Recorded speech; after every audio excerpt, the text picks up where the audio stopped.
Hey, salut! Vous savez ce que c'est qu'un réalisateur? Oui. Ah, bon bah dans le doute, est communément appelé réalisateur la personne qui réalise une œuvre cinématographique ou plus généralement une œuvre audiovisuelle. Ouais. Bon alors bien évidemment, si je vous pose la question, ce n'est pas pour vous parler de ce que fait un réalisateur sur un tournage, parce que concrètement je pense que beaucoup d'entre vous le savent déjà. Aujourd'hui je vais vous parler de ce que représente le réalisateur par rapport à l'œuvre créée. Et pour comprendre ceci, il faut revenir sur quelque chose que vous connaissez peut-être également.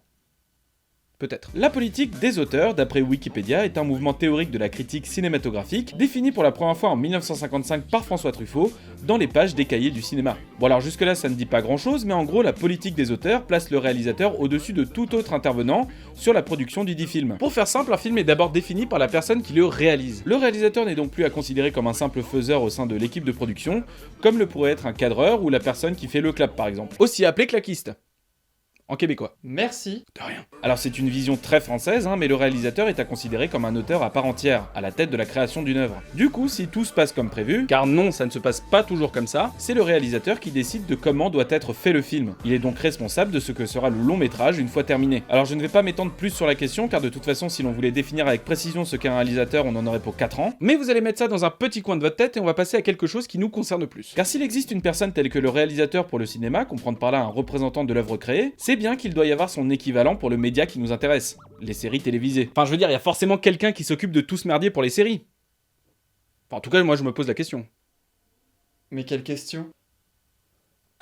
D'après Wikipédia, toujours, le showrunner est dans l'univers de la télévision la personne responsable du travail quotidien sur une série télévisée. Donc, si l'on réfléchit 2 secondes, cette définition semble rejoindre peu ou prou celle du statut de réalisateur pour le cinéma. Ouais, d'accord. Alors si je comprends bien, un showrunner, c'est un réalisateur des séries. Non, le showrunner est effectivement, comme nous le rappelle notre ami Wikipédia, une personne en charge de l'équipe de création d'une série télé. Donc a priori, ces deux statuts se retrouvent en termes de responsabilité. En revanche, si le réalisateur est, comme je le disais bêtement au début de la vidéo, la personne qui réalise un film, le showrunner, lui, ne réalise pas vraiment de série. Enfin, pas forcément. Oui, alors là, on rentre quand même dans l'antre de la complexité, car franchement, ce métier est un foutoir à bordel niveau fiche de poste. Si bien qu'en faisant mes recherches pour faire la vidéo, j'ai vraiment eu l'impression qu'il y avait autant de séries que de métiers de showrunner. Ceci dit, je pense qu'il est tout de même possible de définir grossièrement le boulot si on prend les choses dans le bon ordre, avec un minimum de méthode. Donc, qu'est-ce qu'un showrunner ? En 3 points. Petit 1. Bon, on va commencer par le plus évident, le showrunner peut participer à la réalisation. Il est généralement présent lors du tournage pour donner ses directives et sa vision de la chose. Mais très régulièrement, il fera appel à un ou plusieurs réalisateurs. Un ou plusieurs faiseurs du coup, qui eux seront chargés d'appliquer les décisions du showrunner en termes de mise en image d'un scénario préalablement écrit. D'ailleurs, en parlant de ça, moyen 2, si vous me suivez depuis un moment, vous l'avez probablement compris, faire une série télé c'est avant tout l'art de raconter quelque chose. Donc si l'on suit cette logique, l'écriture du scénario y est centrale. Du coup, vous vous doutez bien qu'un showrunner a toute sa place dans une équipe de scénaristes. Il est d'ailleurs considéré comme le scénariste en chef. Il lui arrivera de participer à l'écriture, mais la composition du script se fait rarement, voire même jamais tout seul. Certains showrunners laisseront même l'écriture à l'équipe de scénaristes et reviendra une fois le travail fini pour donner ou pas son accord sur un scénario quasi terminé. Gros 3. Le showrunner est avant tout le producteur de la série. Et c'est d'ailleurs en tant que producteur exécutif que ce dernier est crédité au générique. Alors attention, j'ai l'impression que le terme de producteur est très souvent mal compris. En effet, le boulot du producteur, en tout cas aux États-Unis, ne s'arrête pas à la gestion du pognon. Alors évidemment, il s'occupera des questions budgétaires, mais cela ne s'arrête pas là. En effet, le showrunner a souvent, voire même toujours, un mot à dire sur la série sur laquelle il travaille. Comme je le disais tout à l'heure, c'est lui qui a le dernier mot sur tout ce qui touche à la réal et sur le script final. Mais surtout, il doit rendre des comptes à la chaîne pour laquelle il travaille aussi. Car oui, il s'agirait pas de l'oublier, mais les séries c'est avant tout des produits de la télévision, et du coup doivent pouvoir rentrer dans une ligne de programme spécifique. Avec évidemment des exceptions sur lesquelles nous reviendrons dans de prochains épisodes. The 5 colors make a man blind. The 5 tones make a man deaf. Présent sur à peu près tous les fronts lors de la production d'une série, le showrunner doit être capable de gérer une équipe, ce qui demande bien évidemment d'avoir une expertise globale sur à peu près tous les domaines de l'audiovisuel, de mettre sur pied un projet télévisuel généralement énorme en prenant en compte l'ensemble des acteurs et des problématiques qui entrent en jeu, sans compter le fait qu'au moindre problème de production, c'est lui qui prendra en premier. En fait, d'après ce que j'ai pu comprendre au fur et à mesure de mes recherches, et après avoir regardé le documentaire tout simplement appelé Showrunner, que je vous conseille d'ailleurs à 2000% si vous voulez aller plus loin sur la question, Showrunner est le métier le plus cool mais aussi le plus compliqué à la fois. Boulot incroyable pour certains et épreuve pour d'autres, diriger la production d'une série est un travail de tous les instants, empiétant parfois même sur la vie privée de celles et ceux décidant de se lancer là-dedans. Et nous arrivons là au cœur de la vidéo. Alors si jusque là je vous ai balancé une sorte d'introduction vous permettant de comprendre vite fait ce qu'est un showrunner showrunner grâce à des petites recherches que j'ai pu effectuer préalablement. Ce qui va suivre et la pensée qui en découle sont tout à fait personnelles. Donc ce que je vais vous dire est à prendre avec des pincettes, comme dirait l'autre. Qui?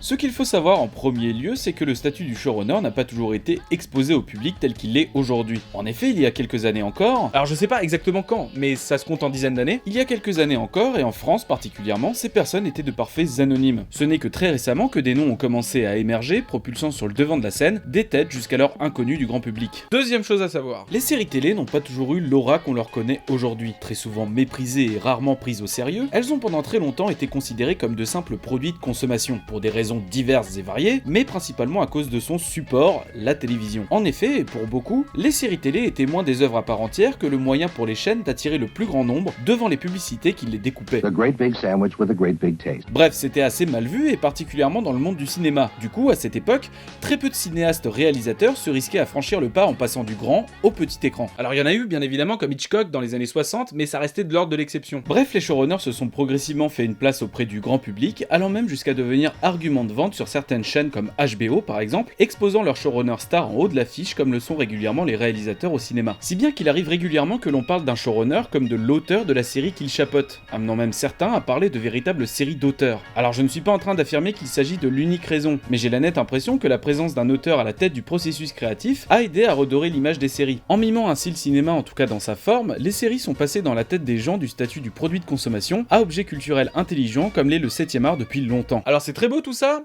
sauf que... il y a quand même quelque chose qui me gêne. Car cette casquette d'auteur dont s'est doté le showrunner depuis quelques années crée selon moi un amalgame assez chelou. Alors je ne suis pas particulièrement spécialisé en production cinématographique, mais une chose est certaine, réalisateur et showrunner, ce n'est absolument pas le même métier. Donc du coup, je comprends pas trop l'expression série d'auteur. Bon, admettons 2 secondes que le showrunner soit un auteur, ce qui est discutable en soi, mais soit. Le showrunner est un auteur. Dans ce cas-là, on passe à côté d'un milliard d'autres trucs qui font la particularité de ce métier. Car ouais, on parle bien de séries télé là, c'est-à-dire des œuvres pouvant s'étaler sur plusieurs années avec une production quasi industrielle en flux tendu devant se faire à une vitesse folle, obligeant la multiplication des équipes pour pouvoir assurer la sortie des épisodes à l'heure. Donc pour moi, l'intérêt du showrunner est ailleurs. Clairement, je pense que si les showrunners ont quelque chose à vanter, cela se trouve plus dans leur capacité à avoir su faire le lien entre toutes les équipes de production d'un côté, et de l'autre, la volonté d'une chaîne. Et ça, c'est central. Depuis que la série existe, les showrunners ont été capables de prouesses en proposant des programmes suffisamment populaires pour plaire au plus grand nombre, en les faisant entrer dans des grilles de programmes éclectiques dirigées par des chaînes aux politiques parfois très conservatrices, tout en faisant en sorte de créer des séries très souvent intelligentes et progressistes sur de nombreux aspects. Et c'est en ça que les showrunners sont de véritables artistes. The 5 colors make a man blind. The 5 tones make a man deaf. Merci beaucoup d'avoir regardé cet épisode, j'espère qu'il vous aura plu, n'hésitez surtout pas à le partager s'il vous a plu. Vous pouvez aussi rejoindre les réseaux sociaux, Facebook, Twitter, c'est là où je donne la plupart des informations concernant la chaîne, donc en plus là on arrive dans la période des conventions, donc il y aura certainement des dates qui vont tomber très prochainement. Et si vous voulez soutenir la chaîne ou participer à son évolution, vous pouvez toujours nous faire un don sur Tipeee. Je vous remercie pour votre fidélité et je vous dis à la prochaine. Ciao!